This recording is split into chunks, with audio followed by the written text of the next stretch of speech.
What up, guys? It's your boy Kevin Yee, the refugee, aka Kevin Yee the Farm D. And guess what? I'm not in my room today, but I actually just finished editing a video that I did back in October. And today I have a special guest, Nguyen. In today's interview, we talk about what it's like applying to pharmacy school, what pharmacy interviews are like, the most common questions asked during an interview, especially answering that why pharmacy school question, and what pharmacy school is actually like. We talk everything from where to sit on your first day of pharmacy school, and we even talk about how to make friends and build your pharmacy network in school. Anyways, guys, I know it's been taking me a while, but I've been busy with a lot of personal stuff, and I hope you guys enjoy this interview. Mudda enjoy, baby.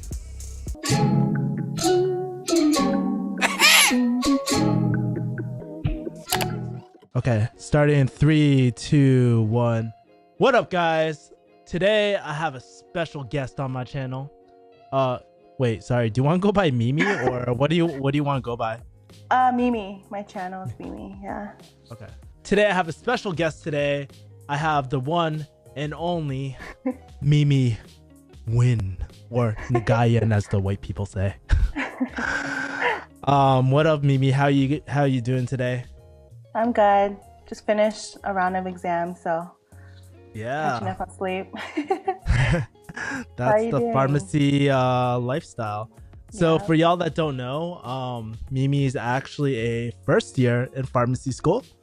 So one of the reasons why I wanted to have her on my channel is just because I wanted you to just give your experience of pharmacy school and just maybe talk about that, but talk about maybe your experience in pharmacy school, also like the whole application process, whatever you want to talk about. We'll keep it pretty lax, nothing too hard today, so okay. So why don't we start off with something easy? How did we first meet? I was a little pre-farm. I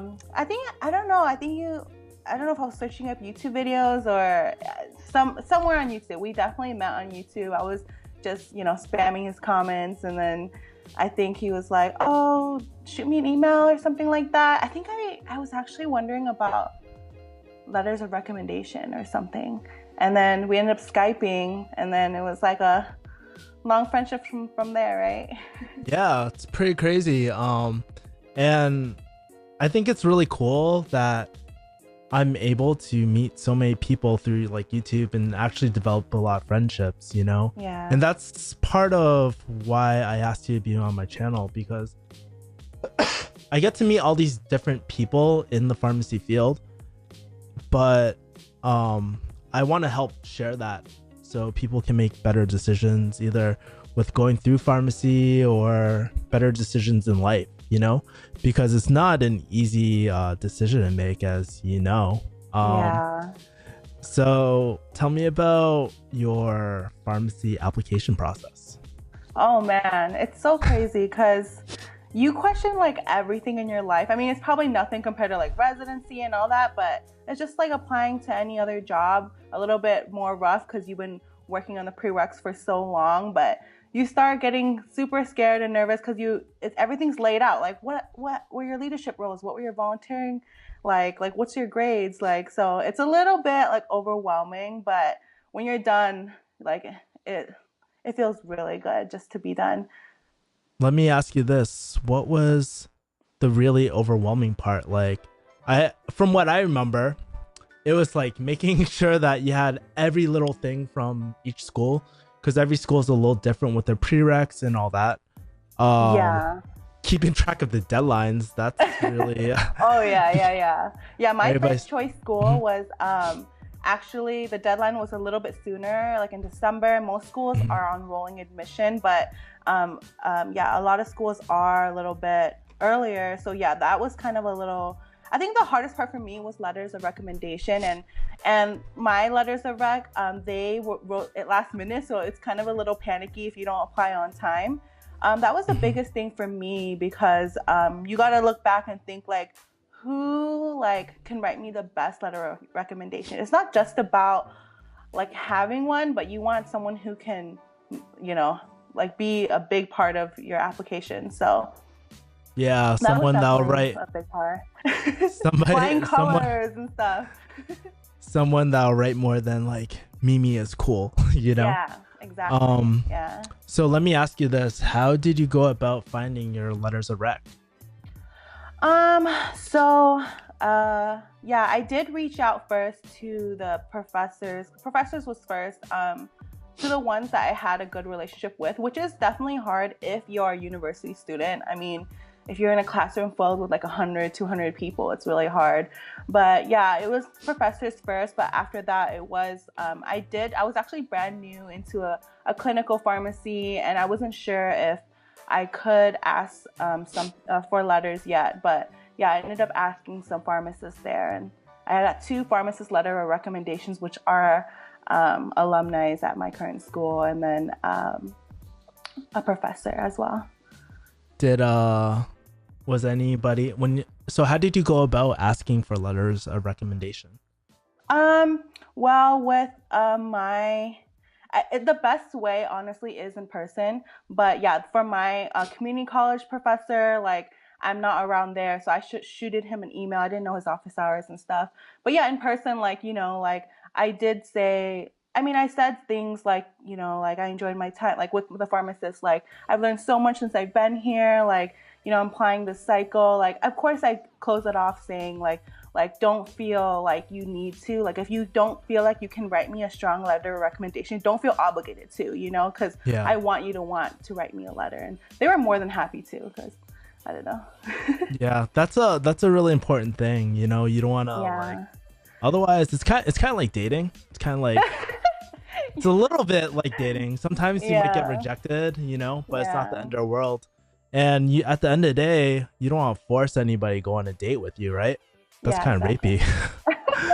So yeah, I think you're totally right. Like that's actually a really smart move, giving a professor or a letter of rec like a way out, you know? Yeah, and add in that, like, can you write me a strong letter, not just like a basic letter. Yeah. Yeah, I got you. So you got your letters of rec, you submitted it. So what was the process like there? I'm sure you had your interviews and all that. Tell me about that process. Interviews was actually like not that bad for me. Like, I don't know why, but like I just hear so much talk that interviews is very tough. I think like just keep in mind like they're people just like you know, and like talking, like meeting Kevin, like, you know, pharmacist over here, like it made me feel like that too. I'm like, they're just like you. They used to be in your shoes too. So yeah, like I interviewed at 4 schools. They were all very different. You know, 1-on-1. There was like 3-on-1. Like there was like, I think every possibility you can interview in except for MMI. I didn't do that. What was that last one? MMI. What's like, MMI? It's mostly like medical schools do it, but it's like where you get sat in a situation. Like it's kind of like speed dating a little bit, but like they put you in scenarios. Like, okay, so if you were in the situation with a pharmacist or, you know, a coworker, blah blah blah, like what would you do, kind of a thing. So I heard those are exactly like that's exactly like a job interview, man. Oh, really? Yeah, those are the questions that they ask you at a job interview. Well, no, yeah, like questions like that, but you switch it up. Like you're only with a person for a couple minutes, then you go to the next person, Oh, okay. Yeah, so you don't warm them up and then get cool with them. You know, you got to do that with everyone. So yeah, I think it's kind of like if I were to like give an analogy, I think dating's the perfect analogy, right? Yeah, it is. Yeah, that is a good idea. Yeah, but the interviews weren't that bad. Like honestly, like I think what it was for me was funny, like just breaking in, because the first question is always tell me about yourself.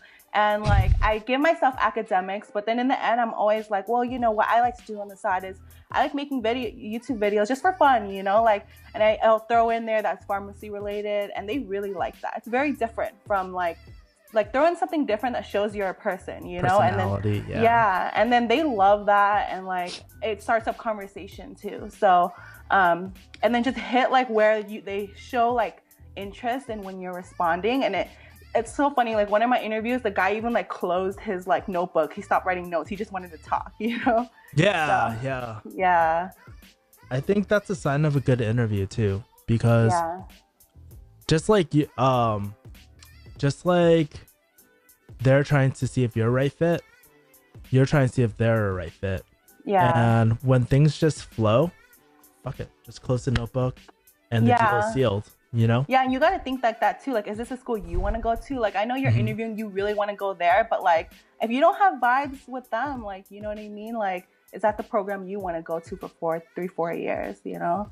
Yeah, I think that's really important. And we'll definitely go into selecting schools after you get accepted and whatnot. But let me ask you this, like what other common interview questions were you asked? Why pharmacy is definitely a big one. And then there was like give me a time where you were put in like a tough situation and like what did you do? That's kind of a basic one, but yeah, it was very, very general question, like stuff you can find online, you can get asked. There was what are your strengths and weaknesses? Were there any resources that really helped you with sort of preparing for your interviews? I don't know, people paranoid me with interviews, so I was everywhere. Like I was online, I was on Student Doctor Network, I was on I reached out to students, like I was everywhere. But yeah, I think just finding the list of common questions, it's usually on Student Doctor, which everyone says avoid that site, but it's good for interview questions. Yeah, I think that helped a lot. The list is that a lot of them went into detail with a lot of things too that they don't go detail. Like I interviewed at 4 schools and it was never a detailed question or tell me about this thing in your resume. It was never like that. Yeah.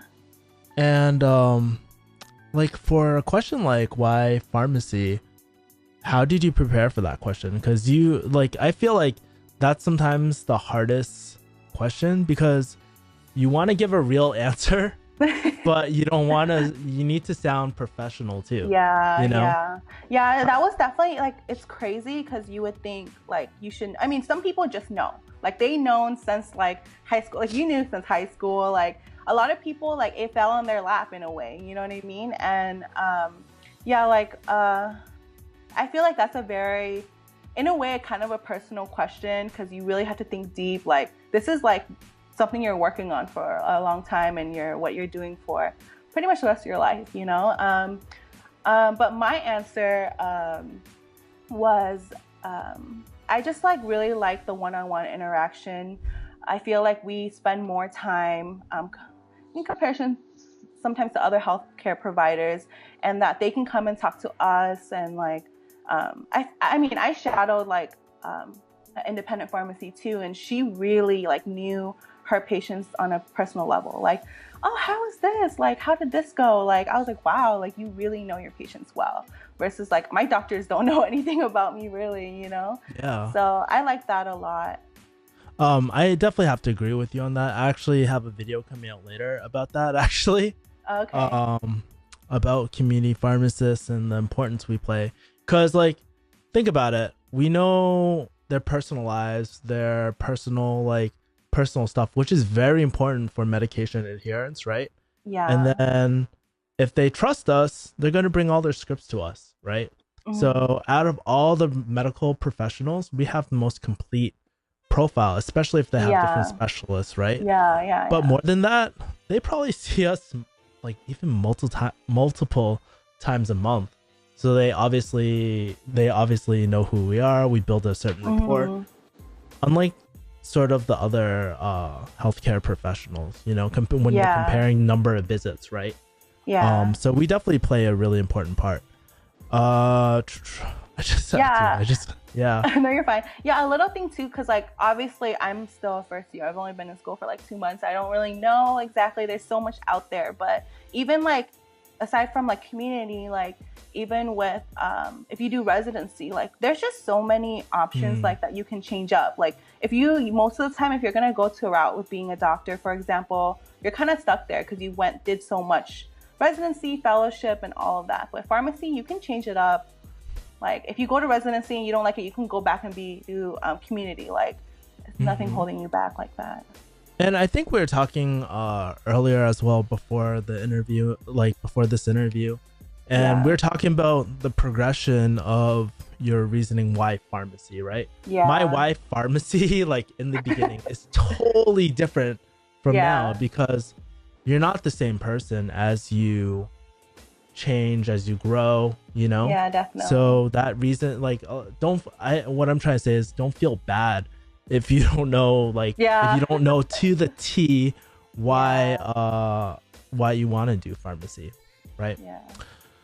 So, okay, so you answered why pharmacy. So how many, like, let's say you're done with your interviews and you get that letter.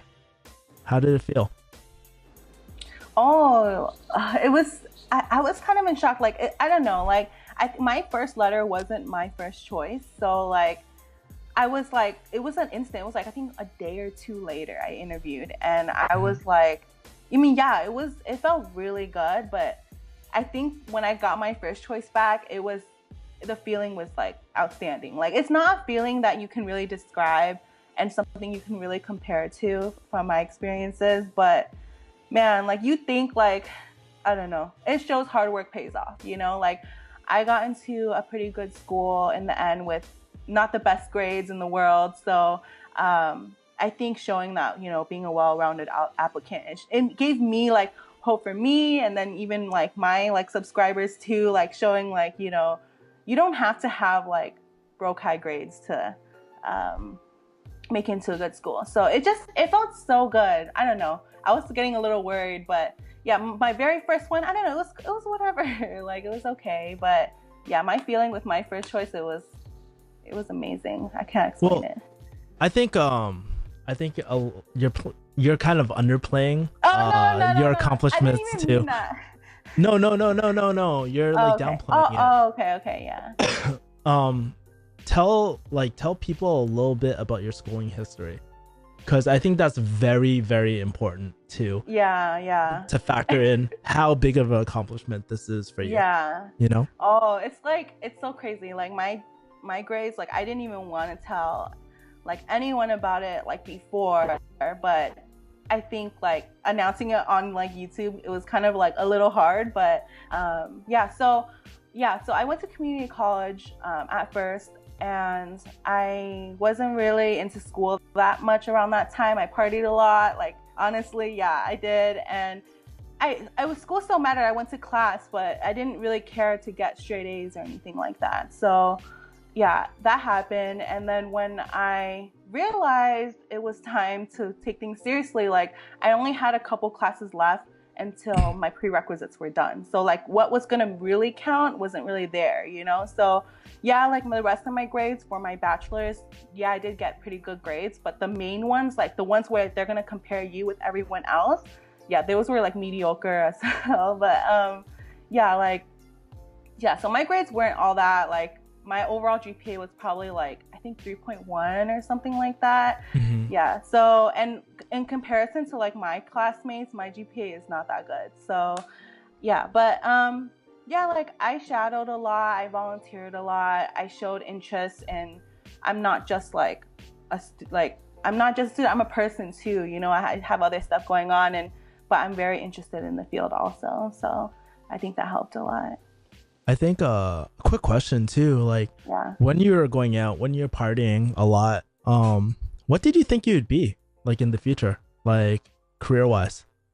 Like at that time I was getting my prerequisites, but like, yeah, Asian parents, you know, like they were pushing me a little bit in the health field. I originally actually wanted to do something like art related, totally different, but I still get to experience that a little bit with YouTube. So I love that.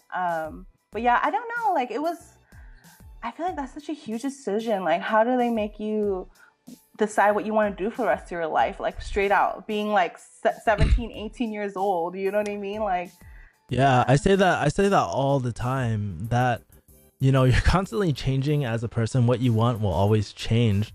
And that's a good Yeah. example, right? Like a few years ago, you want to do something in like art or something, and Yeah, now you're yeah, in pharmacy school, right? yeah. Anyways, back to the letters. So you're starting to get these acceptance letters. How do you go about choosing the school that you actually want? Well, like even before applying, I do make like a priority list. So like I know what school I want first. And there's a lot of things. There's a website, I forgot what it is exactly, but it shows you like so I want to pick the best school, one of the best schools. That's like a one like so it depends on like the person, because some people might not care to be close to home. Some people might not be might not care to be in like a a popular city. Like it just depends on your priority. So I put yeah. Yeah, let me ask you, what were the most important factors for yourself when deciding? Okay, so for me, like being close to home and being in a good school are pretty much like right at line with each other. Like I wanted to go to good school. Okay, being close to home is probably a little bit more, but tuition was a huge deal. Like in the end, we all get the same degree. You know what I mean? So yeah, like there was a private school really close to home that it's an okay school. But it was really expensive. Like what was it? Like 55,000 a year. Yeah, 55,000 a year. So that's like it's so crazy how pharmacy school like tuition has gone up even just in a few years. Yeah, and then like another factor for me was, can I see myself living there for 4 years too? Because you're gonna be living there for 4 years. Like that's a huge decision to make. Like it's where you're gonna be living your life. I mean, honestly, for me, I'm usually in the library anyway, so I guess it doesn't matter at the same time. But if you always want to live at a different state, like that's like a good opportunity to move out when you're in your 20s, right? Yeah, and even though you're kind of like far away from home, I think there's always that comfort level too, like knowing that your support is just a drive away. Yeah, might be a long drive, but it's just a drive away. Yeah, which is a huge thing for me too. Yeah, that was a big thing for me. But some people don't care for that. Like people want to like go to Chicago and stuff like that, or San Francisco because of the city, which I think that's cool too. Yeah. Or USC in LA. Yeah. Yeah, I shameless plug. I pre-sub for that school. Okay. Anyways, so you get in, you choose your school. What did you do during the summer? During that kind of break, Yeah, I relaxed. Like, I mean, I worked, but I tried not to work a lot because my semester before pharmacy school was ridiculous. Like I was taking like 19 credits, interning, like working, like I had the whole thing going on and I was like getting sick. Like it was crazy. So I was like, I'm just gonna do nothing. Like, I mean, like I moved out too. So like I had to buy stuff. Like I was trying to like do all that and then looking for apartments and housekeeping. Yeah, just working and relaxing. Yeah, like I think you should definitely not stress yourself out before pharmacy school for sure, because it hits you. Let me ask you too, like tell me a little bit about your job, because I actually think you have a really really cool pharmacy job. Yeah. So I work at, it's considered a clinical setting. It's medication management. So what I do, so I was considered a technician for a year. Now I'm an intern, so I can counsel, which is pretty cool. But yeah, so we pretty much get a list of medications from the insurance provider, whoever insurance providers work with us, and we call up the patients, which is kind of rough because they think that we're kind of a scam sometimes. Yeah. Nobody wants to do that kind of stuff over the phone, But you just got to be as sweet as you possibly can, so then they trust you. But so we just go over that medication reconciliation, like how often do you take it? What do you take it for? I didn't know exactly what further went into that as a technician, but yeah, now like that I'm an intern, I'm counseling them now. So they pick like your most severe disease state. So it's usually like with warfarin, like bleeding risk, diabetes, blood pressure stuff. And we just ask questions along there just to make sure everything's okay. So it's pretty cool because like we very much focus on adherence, which is, you know, like a huge thing in pharmacy. That's like the specialty of the pharmacist. If I were to say, if pharmacists had a specialty, that's our specialty, adherence. Yeah. Everything from MTM, which you're describing, to star ratings, everything that we do is adherence driven, you know? Yeah. That's why we get paid, actually, you know. That's why we have MTM services, you know, that you're describing, because you know, it's better off for a patient and they don't go to a hospital. So. That's like the general like core, like to make everything sure everything's okay, because if they're having problems, it's probably because they're not following their medications. And you'd be surprised, like I see some patients that are on like so many medications and they don't know what they're taking them for at all. And I'm like, I'd be so concerned if I had like so many medications. So it's good to like educate them. And that's what they really like about it. Cause sometimes they're taking like their rescue inhalers like on a regular basis, or they don't know. I mean, it's okay too. Like it is a little confusing. So I get that, you know, but that's what we're here for too, to make sure that they're taking everything correctly also. Yeah. So let me ask you, when you're cold calling your MTM patients, because I do it sometimes, how do you introduce yourself? What do you say? Because these patients, they don't know who you are. Like, well, we have a script. We do have a script. So in the end, like usually they don't like the script. So I'll add in, you know, like what we're doing, like, it's hard. Like some patients just won't do it. Especially because we have to verify HIPAA from the very beginning, and they don't like that. They don't want to give stuff over the phone. So that's a huge thing. But yeah, like, I mean, I try, like after the script, I do try to talk on a personal level. It just depends on the patient, like what they're asking. If they want to be like, okay, so what is this for exactly? You know what I mean? And I just tell them like, well, yeah, when you're on like multiple medications and like several disease states, it's good to get like a second or even third or fourth eye on your list of medications. Some people like appreciate that a lot, but some people are kind of like, well, my doctor already does that. So yeah, and I think there's a certain level, like there's this kind of like hidden type of thing with older patients too. It's like they want to have autonomy over their own life, you know. As you're getting older and older, so many people are always concerned about you. You feel like a child again, you know? And so like they sort of want that sort of control. Like, no, I can do it by myself, you know? Yeah, it's breaking that barrier. But anyways, no more MTM. Let's switch gears here. So you worked during the summer and whatnot. Tell me about your pharmacy school experience. What was that like? What was it like getting your white coat? And that white coat ceremony, what was it like with the first few steps into that school? What was that like? Well, we actually didn't, we don't have, I don't know about you, but we don't have a white coat ceremony until third year. Is that how it was for you too? Third year? Yeah, right before rotations. Really? Yeah. That's weird.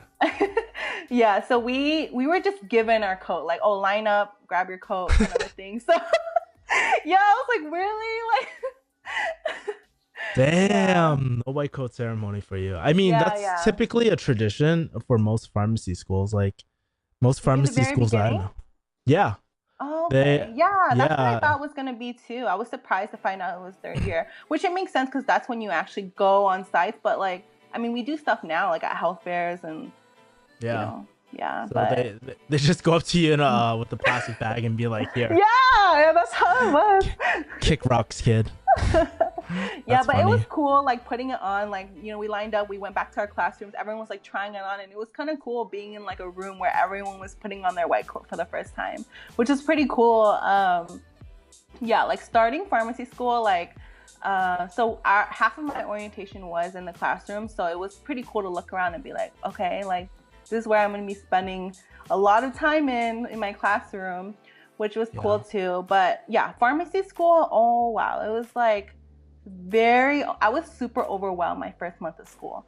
It might play into factor that like it's my first time living on my own. I'm like away from home. Like there could be a lot of other things too, but the coursework isn't bad. It's not stuff that like really surprises you, except for pharmaceutics. That's kind of like a little hard. But yeah, like what happened? So, but yeah, like it was very overwhelming for me. I think a lot of people were really overwhelmed. It's just not the amount of stuff that you get your first month. Like and it's also they're throwing at you like organizations, like health fairs, like do this and that. So like it's just very overwhelming. Like I felt like I did not have the time in the day at all. Like I think now, like I wouldn't say like, oh, I'm like totally okay, but I'm still like, I wish I got more sleep a little bit, but I think I'm a lot better. Like there is a definite shock your first month of school for sure. Yeah. What sort of things were sort of unexpected for you? I mean, I had a lot of exposure to interns during my undergrad. I had a lot of questions. I'm someone who very much reaches out and asks a lot of questions. So I wasn't too surprised for me, but like people did tell me it's very overwhelming, but like I didn't think it was going to be to that extent. Like I knew it was going to be overwhelming. Like I was told like a lot, and everyone said like that's the only hardest part about first year is it's just so overwhelming, so much stuff, trying to be involved, like a lot of stuff on your plate and stuff. But yeah, that was like the biggest thing. Like it hit me hard. Like yeah, there's just so many little assignments where you can easily miss due dates too. So that was like a big thing. So how do you stay organized then? I want to say it's my calendar, but my friends. Like like I'm someone who's very organized. Like I'm usually the one to remind people like, oh hey, we have an exam this, or we have an assignment that. But man, like there's so much to keep track of, especially when you're like half asleep and like sleep deprived and like, you know, you have to work and volunteer. There's like, you forget, but people are always reminding me too. We remind each other. So definitely make friends. Like don't like try to get yourself out of the bubble. It helps a lot. Like having my friends in pharmacy school, like probably why like I'm still surviving now. Yeah. How do you go about making friends in pharmacy school? Because I remember my first day, right? There was like, we had this eating event or something like that. Like we get our white coats and then we're given this like food and stuff. And I was holding my tray. I was like, fuck, I feel like I'm in high school again. I don't know where to sit, man. Yeah. So how do you go about making friends in pharmacy school? Well, for me, like during orientation, did you have a lot of icebreakers? Yeah, stupid icebreakers, but yes. But it was actually cool. There was like a bingo one where like you find like people to sign or something like that. I thought that was pretty cool. Like because you're finding people different, and yeah, so that I met people well there. I actually also created the Facebook group page for my class, so people kind of knew who I was a little bit already. So they're like, and where'd you get that idea from? Because that's pretty smart, and I actually like that idea because you're very proactive. You're not waiting around and just being like, oh, I hope somebody notices me, you know? Yeah, no, I kept searching for it after I got accepted because I wanted to like see who's in my class. Like I wanted to be excited with my classmates, you know? I kept searching for it for probably like a week, and I was like, is there not one, or am I not finding it, you know? So I ended up just making one because I'm a very big social media person though. So like I'm on Facebook, so it's not really a big deal to me, but yeah, it was just kind of like, well, if there isn't one, let's just create one, you know? And then so that worked out. So so that was orientation. And then you know when they say like where you sit, it's gonna be where you sit, like where you sit on the first day is where you're gonna be sitting like for pretty much the rest of the year or whatever. It's so true, and it's kind of like sad in a way because I feel like stuck at like one spot. Where do you sit? I sit in the second row. So I'm someone who sits in the front, so I sit in the very front. First row was way too like you have to look up so high for the screen. I wish I got the third row because like I feel like I have to look up high so much for like the screen. Dude, you guys don't have assigned seating, man. You have assigned seating? No, you don't. Like, so oh, no, I mean, fuck it. Sometimes like I would just sit I think like when I first started, like I was sitting near like probably on the left side in like between the middle and the back, in between that area. But then I was like, fuck this shit. So I moved down to left corner. Oh yeah, well yeah, I was sleeping too and stuff. And so I was like, fuck this shit.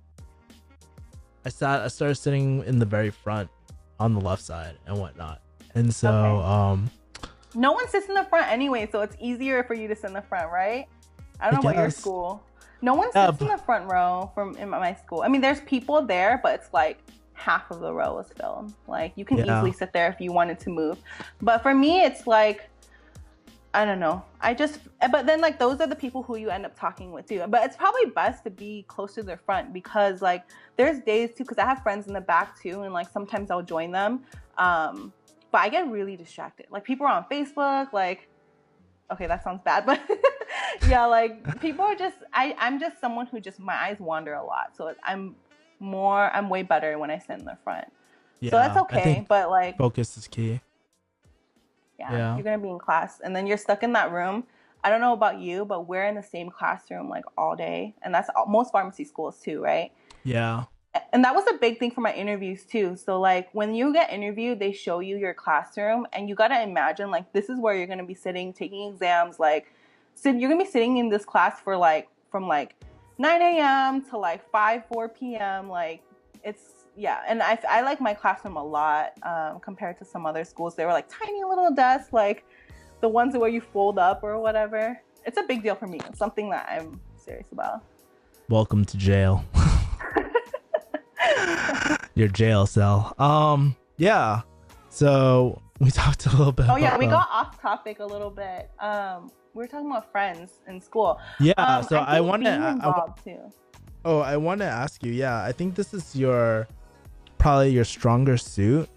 But yeah, so how do you go about networking, making friends, starting up these new relationships? Yeah, so if you're I don't know about other schools, I'm sure other schools are like this too, but the upper class added themselves to the group and I approved them too. I didn't know who's who, so I was like approving everyone, but they will post about like events and stuff, and one of the organizations, SSHP, was having like a welcome home barbecue kind of a thing. So the day before the first day of the school, they had a barbecue.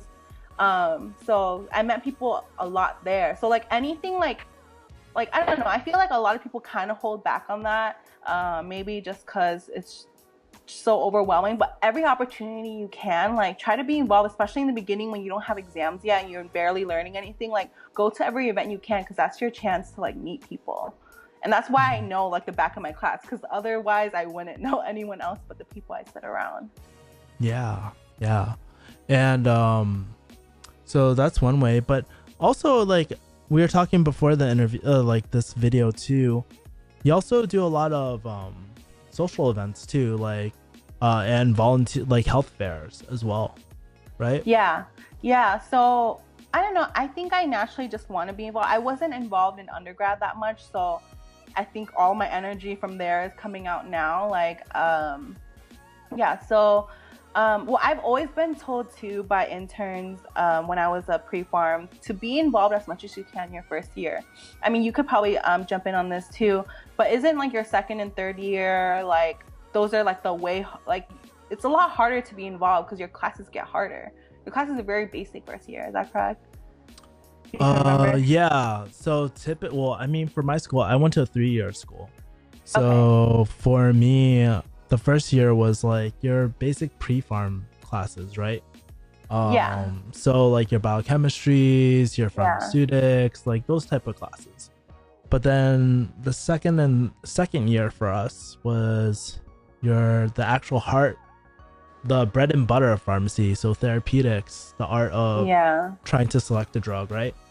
And pharmacology, learning how drugs work in the body, right? So that's bread and butter, but it's hard stuff. It's not easy, you know? Yeah. So I've been told that a lot during, because that was my question anyone I talked to that was in pharmacy school, like I asked them, like, if you could go back and tell your first year self one advice, what would you say?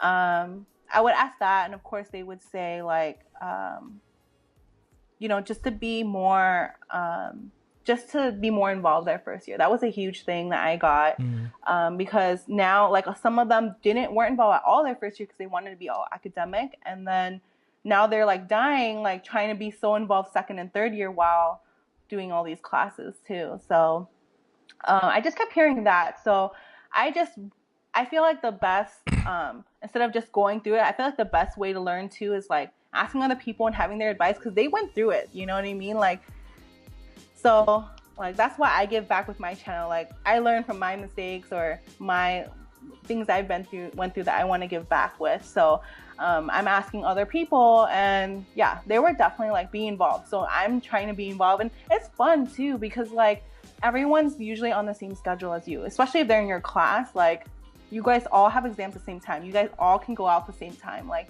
that works really well, and like people really like to be involved. Upper class, they're super involved. So when you go out, like you're a new face, you know. So they're really friendly, and like don't think they're intimidating. Like they're super friendly. So I definitely like I'm open to talking to anybody, not just people in my class. Yeah.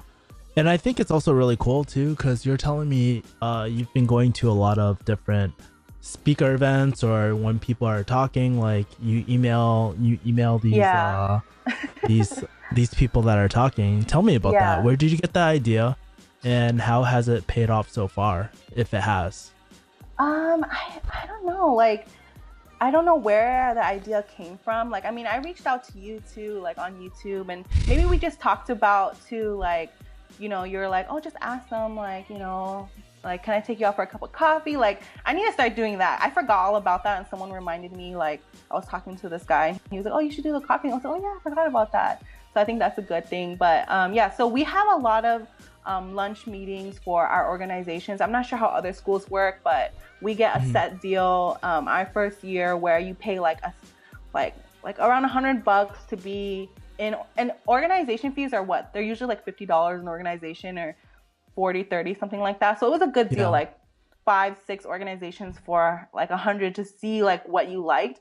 So it's always during lunchtime where everybody, like everyone in the first year, second, third years, they all have lunch. So everybody can go. So most of the lunch meetings, like majority of the times, they are guest speakers. So it's usually like someone experienced in the pharmacy field, right? And they just give on their like 2 cents on like what their exposure is and what they do. So if I'm interested, I look up their name, like I shoot them an email. Yeah. Has there been any cool guests at your school that were memorable so far?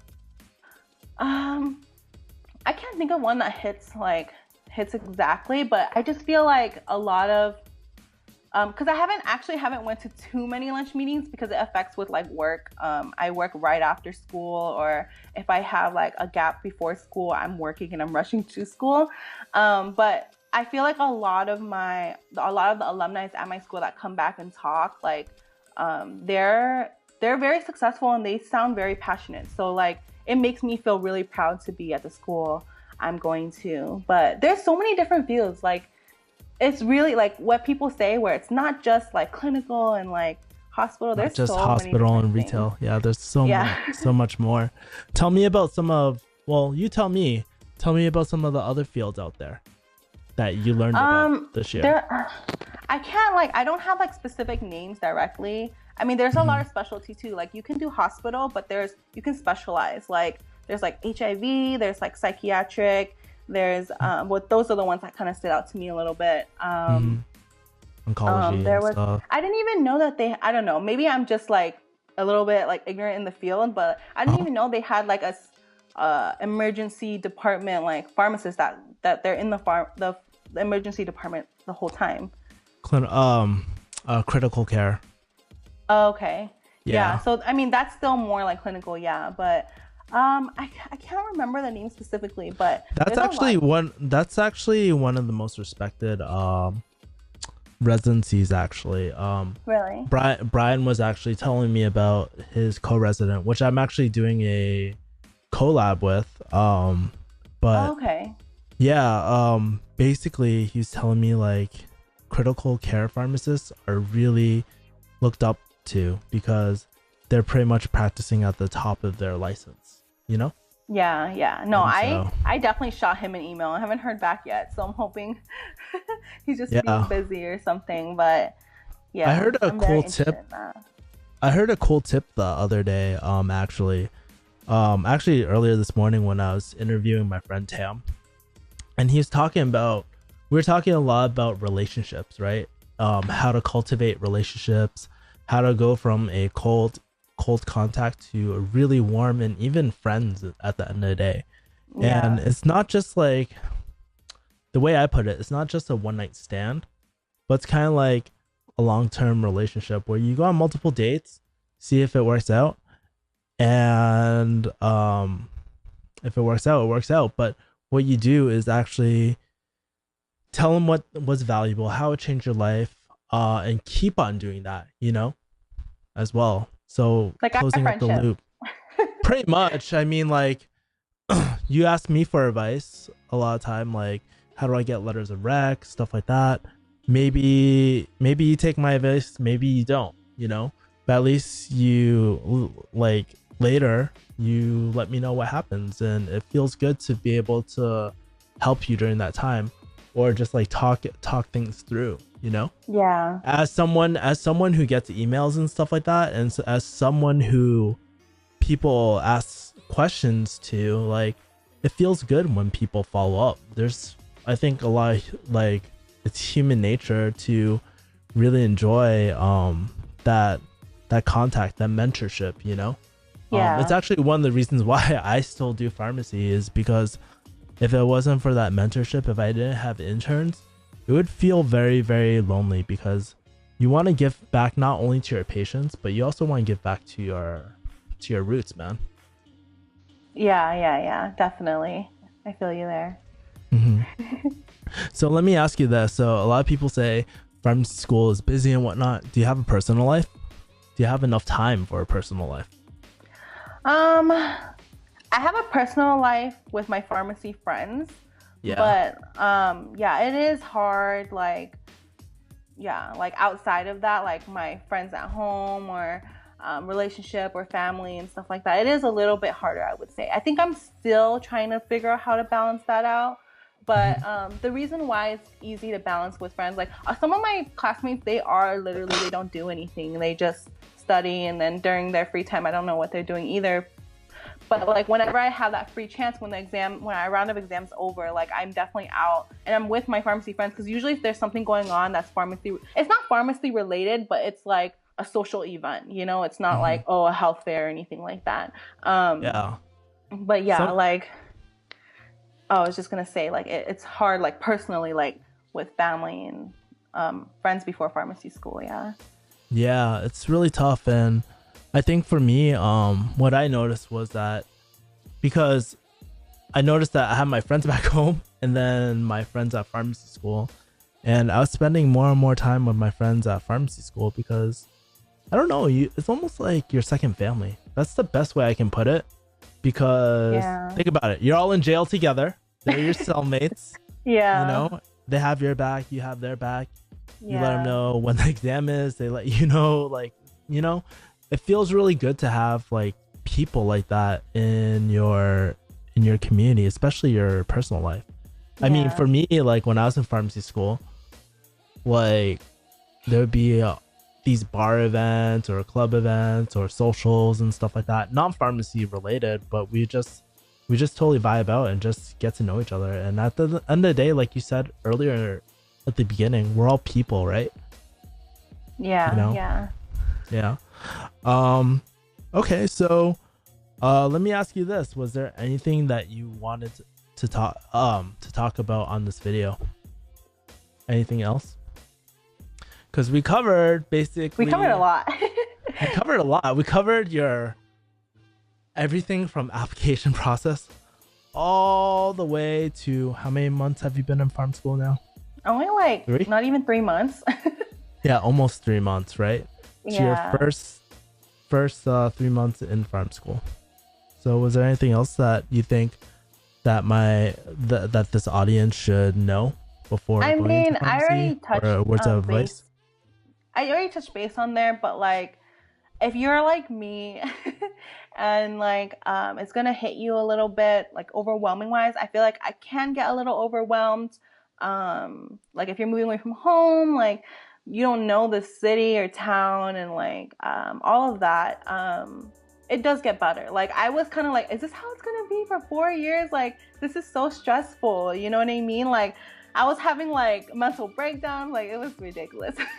And Yeah. like it makes you question a little bit, but it does get better. Like and finding friends, like I feel like I could not do it without friends. Some people, they're just by themselves in my class, and I'm like, I could not do it without my friends. Like, I don't know. So I think that's a huge thing. Like, it gets better, and like making friends, like socializing, like it's gonna make your 4 years a lot more, fun. Like, not just academics, right? Yeah, and I think it goes like the friendship thing goes a lot more than 4 years. Yeah. Those are lifetime friends, Yeah. and don't forget, like if you ever, let's say if I don't know, you ever need a job, or if you're looking for different opportunities, they're gonna be the people that remember you in farm school and will remember if you're a douchebag or if you really added value and you're there for them when they needed it most. A lot. Yeah. That's why I say, networking. I hate the term networking. I prefer making relationships or cultivating relationships, because it's not just a hit and quit it type of thing. It's a long-term relationship, Yeah. like with anything. So, if they want to follow you, Mimi, I'll put your YouTube channel down below. Is there anything else that you wanted, anywhere else that you wanted them to follow you on? Yeah, YouTube's fine. Yeah, YouTube's fine. I have Instagram too. It's hi Mimi. I'll put it in the there. description below as well. And I just want to thank you again so much. I know we've been chatting for about almost a year now, and we're just trying to figure out, like, I always wanted to do a collab with you, but I'm glad we finally got to it, like a year Yeah, later. we're both so busy. Yeah, it's and I think it came at a good time because, like I haven't had a pharmacy guest that is Pharmacy, like kind of like going through the grind, you know what I mean? And closer to that end of the spectrum. So it's nice having you. And we'll probably check it. We'll probably check in when you're deeper in your pharmacy career and seeing how you're doing. Yeah, I'll probably have a lot more answers and a lot more to give then. All right, cool. All right, thanks for Mimi. having me. Yep. Thanks for Take watching. Care. And make sure to like, subscribe, and make sure to follow Mimi as well. All right, later, guys.